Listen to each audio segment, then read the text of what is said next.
I wasn't surprised that he worked to continue to instill fear in the American people about the crisis on the border, when in reality we know that the only crisis on the border was caused by him when he started separating families. I mean, there was moments, I think a lot of my residents at home, even some of them texting me right after the speech saying, is that really true? You know, because many of us in Detroit, especially in the Metro Detroit area, haven't seen increased jobs in manufacturing.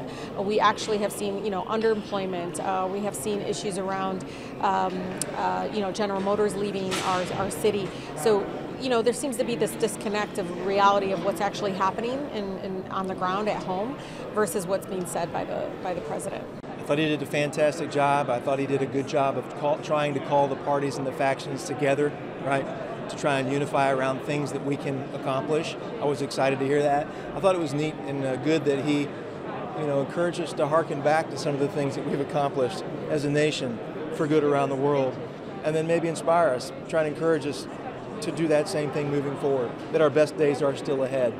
And the message that I got tonight was, if my daughter and his son were murdered by an illegal immigrant, the president would have talked about it. That's the message that I got. He created a fake crisis, and unfortunately, he highlighted and staged a family who did lose a child to gun violence because it was from an illegal immigrant. Our children were killed by an American male. But if that weren't the case, he might have spoken about it. The president actually took the time to put people from the Pittsburgh Temple shooting up there to highlight heroism, but never once said the fact that somebody walked into that temple with an AR-15.